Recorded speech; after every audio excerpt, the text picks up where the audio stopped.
బాగానే కానీ పోయకూడదు కదా సార్ అది. ఇప్పుడు పట్ట అయితే తేలితే చేసుకో వ్యవసాయం, కానీ బాయి గుంట కాదు కాదు అసలు కొంచెమైనా ఉండాలి బుద్ధి, నాకు అర్థం కాదు. నువ్వు పోయడం కాదు, ఫస్ట్ ఈ పోసిన మట్టి తీసేయి.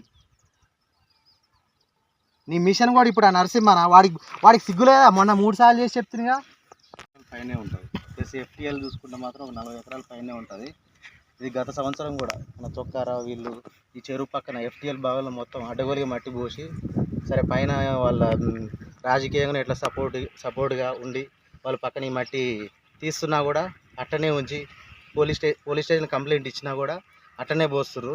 మళ్ళీ ఇదే సాకుతోటి పక్కన ఇంకొక ఆయన మధురావు అనేటతను మళ్ళీ ఆయన్ని చూసి ఆయన పోసింది కదా నేను కూడా పోయాలని చెప్పి ఈరోజు ఈ విధంగా ఇట్లా మట్టి మొత్తం అడ్డగోలుగా FTL ఏరియాలో పోస్తున్నారు. దీనివల్ల మనం ఫ్యూచర్లో చూస్తే ఈ చెరువు దగ్గర ఇంత మనం మిషన్ కాకతీయాలు చేసినప్పుడు డీసిల్టింగ్ చేసి ఇంత పెద్ద చెరువు ఇప్పుడు ఈ మట్టి పోయడం వల్ల దగ్గర లోపలికి వచ్చి లాస్ట్ చెరువు కూడా కనుమరుగేలా ఉంది. ఈ ఊరికి ఇది పశువులకు కానీ తాగునీటికి కానీ చాలా ఉపయోగంగా ఉన్నది. ఇప్పుడు నిరుపయోగంగా లేని పరిస్థితి. ఇట్లా చేస్తే ఇది ఫ్యూచర్లో కూడా ఇబ్బంది అయ్యే ప్రమాదం ఉంది. కాబట్టి దీని మీద తక్షణమే మనం పోలీస్ శాఖ వరకు కూడా వినిపించడం జరిగింది. వాళ్ళు కూడా చర్యలు తీసుకోవాలని కోరుచున్నాను.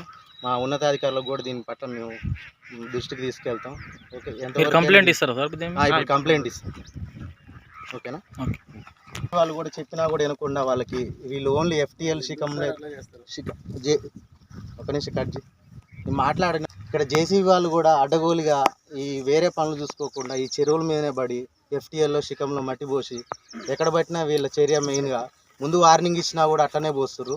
వీళ్ళ మీద కూడా ఒక JCB 2 బండ్లు సీజ్ చేస్తే ఈ చర్యకి మనం కొంచెం ఆపడానికి మాకు కొంచెం సహకారంగా ఉంటుంది. దీని మీద కూడా మనం చర్య తీసుకోవాలి. మీరే చేయాలి.